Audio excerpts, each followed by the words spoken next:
여호와여, 내 마음이 교만하지 아니하고 내 눈이 오만하지 아니하오며 내가 큰 일과 감당하지 못할 일을 하려고 힘쓰지 아니하나이다. 실로 내가 내 영혼으로 고요하고 평온하게 하기를 젖된 아이가 그의 어머니 품에 있음 같게 하였나니 내 영혼이 젖된 아이와 같도다. 이스라엘아, 지금부터 영원까지 여호와를 바랄지어다. 아멘. 기도하겠습니다. 사랑이 많으신 하나님 감사합니다. 부족한 저희들을 지켜주시고 오늘 또 이렇게 하나님의 말씀을 통하여 우리에게 일용할 양식을 주시고 말씀을 붙들고 살아갈 힘을 주시옵소서. 오늘도 함께해 주시옵소서. 예수님 이름으로 기도드리옵나이다. 아멘. 다윗의 시 중에서는 아마 가장 짧은 시 가운데 하나일 겁니다. 근데 언제 이 시를 지었는지는 알 수가 없지만 어쨌든 다윗이 이 시를 지었을 때 짓고 나서 이 시는 이제 성전에 올라가는 노래여서 성전 봉헌가였습니다. 근데 여기서 이제 시인은 이거는 추측이지만 이 시를 지었을 때 이렇게 시인의 마음이 대부분의 시는 막 시련과 고통으로 가득 차고 원수들이 주위를 애워싸고 그 고난을 당하는 그런 장면들이 사실 많이 시편에서 나오는데 추측하기는 아마 이 시를 지을 때에는 시인이 좀 평안했던 때가 아닐까. 그래서 여기에 보면은 일체 원수라든가 아니면은 고난이라든가 역경이라든가 이런 얘기가 안 나와요. 그리고 고요히 자기 자신을 응시하면서 내면으로 돌아오는 그런 자세를 보이고 있습니다. 여기에 이제 두 개의 형용사가 쓰였는데 그게 뭐냐면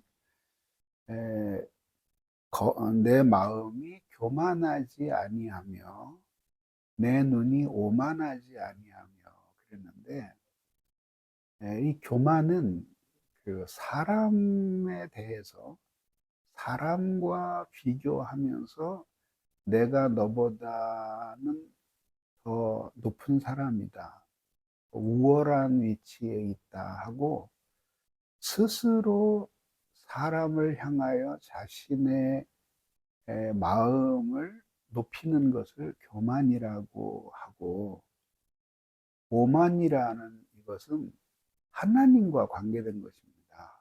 그래서 시편 1편에 보면은 오만한 자의 자리에 앉지 아니하고 라고 했을 때 그 오만은 시편에서 말한 바와 같이 모든 사상에 하나님이 없다, 그렇게 생각하는 사람들의 마음을 오만한 마음이라 이렇게 시편에서 지칭을 했습니다. 그러니까 시인은 마음으로 누군가 비교하면서 나는 저 인간들보다 훨씬 우위에 있는 그런 높은 위치에 있는 잘난 사람이다, 그렇게 마음이 스스로를 높이지도 않고 또 눈이 하나님이 어디 계시냐 이렇게 우리 눈에 볼 때 하나님이 없는데 어디 하나님이 있느냐 하면서 하나님을 부인하거나 혹은 하나님의 능력을 얕잡아 보면서 어, 자기를 더 내세우는 그런 오만함도 없고, 그리고 세 번째는 놀라운 게 뭐라고 고백을 하냐면은, 내가 큰 일과 감당하지 못할 놀라운 일을 하려고 힘쓰지 아니하나이다. 다윗의 살아온 생애에 비추어 본다면 사실은 이 고백은 좀 말이 좀 안 되는 것 같아요. 왜냐하면 이세의 아들이었던 그 무명의 시절부터 그를 하나님이 기름 부은 사건, 그리고 정식으로 무슨 그 장군의 길에 들어선 사람도 아니었는데, 어, 그 블레셋의 장수 골리앗을 물맷돌로 쓰러뜨린 장면이라든지, 그 다음에 목동 시절에 양을 물어가는 사자에게 덤벼들어 그의 입을 벌려서 양들을 구해내고 하는 이런 모든 일들은 꿈을 꾸는 것 같은 크고 위대한 일이었잖아요. 그리고 그런 기적과 같은 일들을 하나님이 다윗이 어디에 가든지 하나님과 동행하시니라고 한 그 말씀 속에 그 모든 기적으로 점철되어 온 역사가 포함되어 있는 거죠. 이새의 집에 아버지도 별로 눈길을 주지 않던 그 미천한 그 아이가 어떻게 그 전쟁을 통해서 이스라엘의 최고의 판도를 만들고 가장 부강한 국가로 만들고, 그래서 시시때때로 사방에서 조공을 바치기 위해서 작은 나라들이 사신을 보내고 하는 그런 일 자체가 그야말로 꿈을 꾸는 것 같은 일이었단 말이죠. 근데 시인이 그거를 이제 그런 꿈을 꾸지 않는다고 말하는 거예요. 그러면서 내가 큰 일을 하려고 힘쓰지 않습니다. 감당치 못할 일을, 놀라운 일을 하려고 힘쓰지 아니합니다. 어떻게 보면 그 이길 가능성이 전혀 없는 골리앗을 향하여 너희는 칼과 단창으로 내게 나아오거니와 나는 만군의 여호와의 이름으로 나아가노라 하면서 그 갑옷과 투구를 벗어 던지고 물맷돌을 흔들면서 그 골리앗 앞으로 다가가던 그 모습은 그야말로 큰 길, 그리고 감당할 수 없을 만한 엄청난 일이었잖아요. 그리고 그 일이 이루어지리라고 하는 것을 굳게 믿었어요. 이런 믿음은 모세도 가지고 있었죠. 그래서 홍해에 막혀 이스라엘 백성이 더 이상 앞으로 나아갈 수 없을 때 하나님의 명령을 따라서 그든 밤새워 기도했고, 그리고 그는 원망하는 백성들에게 너희는 잠잠히 하나님이 하시는 일을 지켜보아라 하면서 큰 일, 인간으로서는 감당할 수 없는 일들이 일어날 것을 기대하면서 보여주었기에 우리는 그런 사람들을 믿음의 사람이라고 불렀잖아요. 근데 여기서는 그런 거를 내가 힘쓰지 않겠나이다. 네.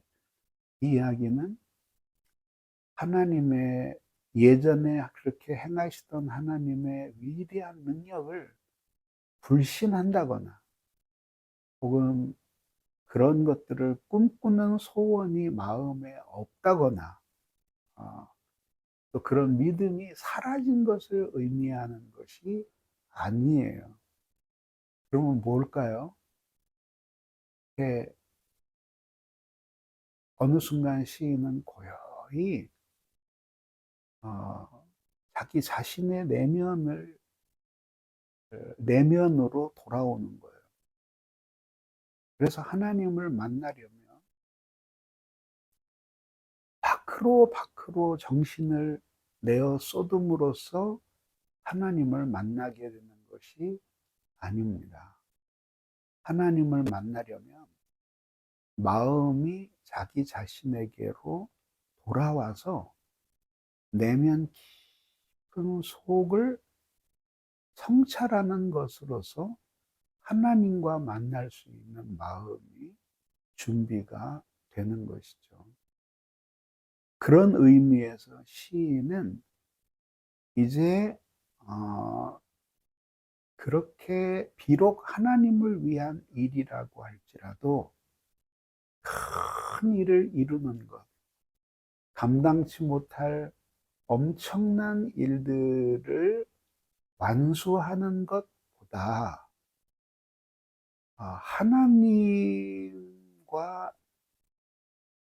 내가 어떤 관계를 맺고 있는가, 그리고 내 안에 하나님으로 말미암는 참된 행복이 있는가 하는 것을 살펴보겠다는 것입니다. 그러면서 내가 내 영혼으로 고요하고 평온하게 하기를 원한다. 거죠. 몇 주 전이었는데,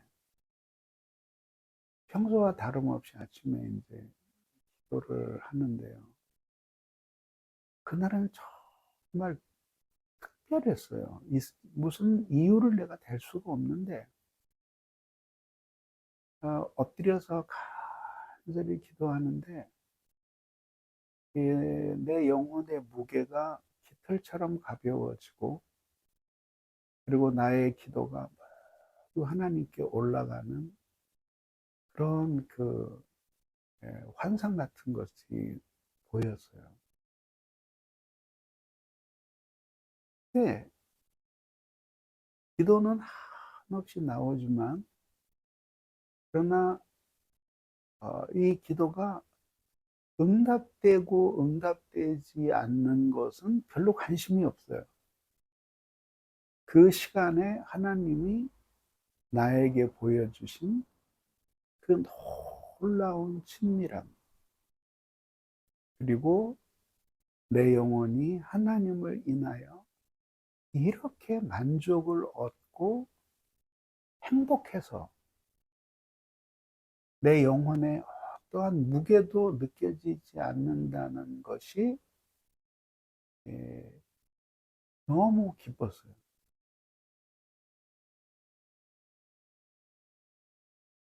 시인도 아마 열린교회를 목회하던 때 나보다는 훨씬 더 많이 바쁜 사람이었을 거예요. 열린교회 목회하는 동안에 그냥 모든 것이 다 일이었어요. 설교 준비는 물론이거니와. 네, 처음에는 수첩을 들고 나중에는 이제 핸드폰에다가 다니다가 뭔가 시설이 망가진 거 있으면 적어 놓고, 청소가 안 된 것이 있으면 어디가 청소가 안 된다고 적어 놓고, 또 뭔가 배치가 무질서해 보이면 그것들을 다 적어 놓고, 그랬다가 일주일에 한 번씩 만나면은 관계자들에게 하나씩 하나씩 이야기를 해서 고치고 고치고 고치면서, 그래서 항상 반짝반짝한 교회로 만들려고 힘썼어요. 이 다윗은 나야 그런 하나의 한 1000평밖에 안 되는 교회를 관리하는 사람이지만, 그러나 이 다윗은 한 나라를 통치하던 사람이었는데, 얼마나 많은 그 예루살렘으로부터 먼 지방에 이르기까지 얼마나 많은 보고가 올라왔겠어요. 그걸 다 살펴야 되는데 마음이 평온할 날이 없겠죠. 늘 해야 할 일, 혹은 근심, 걱정, 이런 것들에 쌓여 있었겠죠. 근데 이제 이런 것에서부터 해방되어서 온전히 하나님만을 대면하는 시간을 갖고 싶어 하는 거예요. 그래서 얻고 싶은 것이 무엇이냐면은, 오늘 설교 제목처럼, 하나님으로 만족을 얻는 길. 그래서 하나님 앞에 간절히 기도하면서 그의 마음이 고요하고 평온하게 되기를 원했는데, 그때 이 다윗의 마음속에 떠오른 그림이 있었어요. 그런 그림에 나오는 것처럼 내 영혼이 고요하고 평안하기를 원한다는 것이었죠. 근데 그게 뭐냐면 젖된 아이. 언젠가 한번 그 새벽 기도 시간에 부교역자가 열린교회에서 설교를 하는데, 이 구절을 읽으면서 젖된 아이를 설명하면서, 여태까지 계속 엄마 젖을 먹고 있다가 이제 젖을 이제 그만 먹게 될 때, 이제 그 나이가 돼서 이제 엄마가 젖을 딱 뗄 때, 예, 그거를 묘사하는 거라고 설명을 하면서 평안하고 연결을 지어요. 그래서 내가 많이 속으로 웃었어요. 애들이 젖을 뗄 때는 한바탕 난리를 칩니다. 엄마 젖꼭지에다가 뭐 털도 붙이고 뭐 이상한 그림 같은 것도 그려놓기도 하고 뭐 해가지고 애가 그 끔찍하게 그 느끼도록 만들어서 젖을 떼게 하는데, 애가 죽으려고 몸부림을 칩니다. 울고. 여기서는 나이가 되어서 젖을 떼는 것이 아니라, 갓난아이가 엄마의 젖을, 이게 번역이 좀 그렇죠. 그래서 그 엄마의 젖을 실컷 빨아먹었어요. 그래서 배도 한껏 부르고 솔솔 잠이 와요. 그래서 이제 깰 때쯤 되면은 또 쪽쪽쪽쪽 빨고, 그 다음에 가만히 있다가 또 엄마가 움직이려고 그러면 쪽쪽쪽 빨고 하다가 이제 완전히 골아떨어졌어요. 그때 아이가 입을 벌리고 엄마의 젖꼭지를 탁 놔주는 거예요. 그때의 아이, 완전한 만족, 그리고 더 이상의 욕심이 없고 엄마 품에 고요히 잠들어 있는, 혹은 깨어 있다고 하더라도 어쨌든 실컷 젖을 먹고 완전히 만족한 상태에서 엄마의 얼굴을 바라보고 방긋방긋 웃고 있는 그런 아이의 모습을 그려내고 있는 것입니다. 그래서 그 젖된 아이가 어미의 품에 있음 같게 하였나니, 그러니까 시인이 그것을 실제로 경험했다는 거죠. 그래서 하나님이 다윗아, 다윗아, 너 내가 무슨 소원을 내게 들어주랴, 이렇게 말씀하셨을 때 다윗은 하나님, 나에게는 더 이상 바랄 것이 없습니다. 네, 나는 하나님으로 말미암아 완전한 만족을 누리고 있습니다. 고백하는 거죠.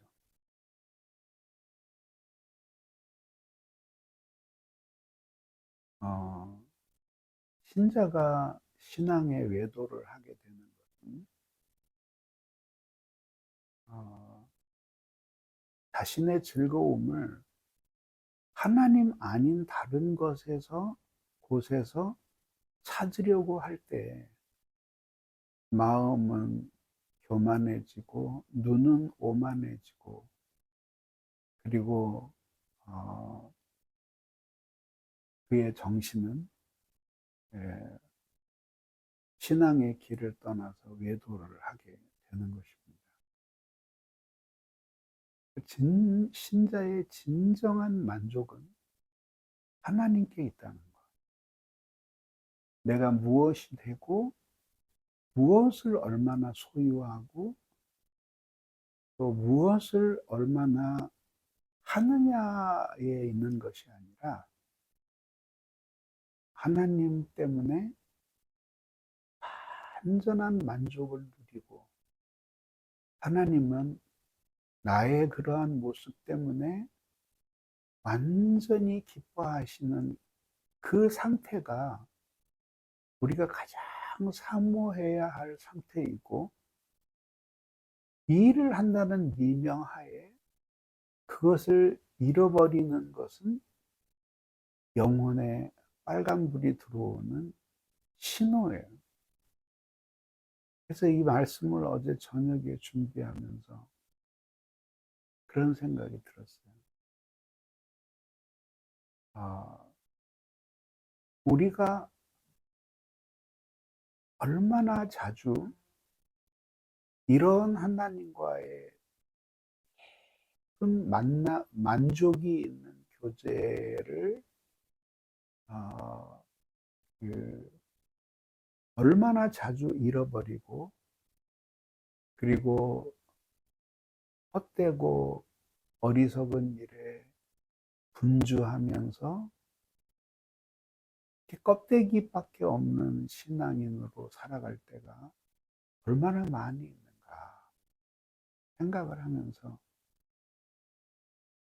정말 이 말씀이야말로 지금 하나님이 우리에게 원하시는 말씀이구나 하는 생각이 들었어요. 그래서 마치 시편 23편에서 시인이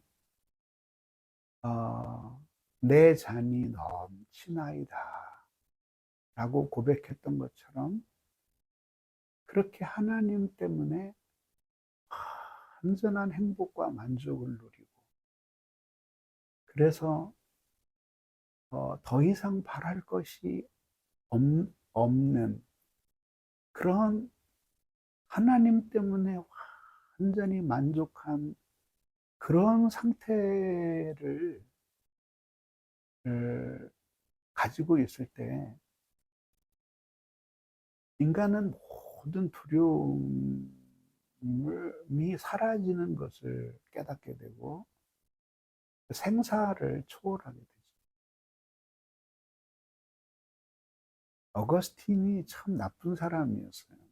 그래서 그 하도 어머니가 간섭을 하고 부모가 어머니가 간섭을 하고 신앙생활 잘하라고 그러고 하니까 엄마한테 친구가 로마로 간다고 배웅하러 가겠노라고 그렇게 하면서 아무래도 엄마가 쫓아올 것 같으니까 내 친구가 매우 연약한 사람이 친구가 잘 다녀올 수 있도록 성당에 가서 엄마는 기도를 좀 하고 있으라고. 그리고는 물품을 챙겨서 엄마를 속이고 로마로 도망을 쳤습니다. 그러다가 이제 세월이 많이 흘러서 어거스틴은 로마에서 밀라노로 오게 되고 아주 큰 벼슬, 지금 우리나라로 말하자면 황제의 그 학술 문해 담당 보좌관 정도, 그 정도로 높은 지위를 얻었고, 그때 로마 황제가 밀라노에서 살고 있었어요. 그러던 높은 지위를 얻었다가 다 헛된 것인 것을 깨닫고 이제 마지막에 주님을 만나고 회심합니다. 그때 오스티아라는 항구에서 따가스테로 가는 배를 기다리면서 엄마가 그런 얘기를 합니다. 애야, 나는 이제 내 평생 기도 제목이 네가 하나님께로 돌아와서 주님의 사람이 되는 것이 내 소원이었는데 이제 이 일이 이루어졌으니 나는 더 이상 죽어도 하나의 여한도 없구나.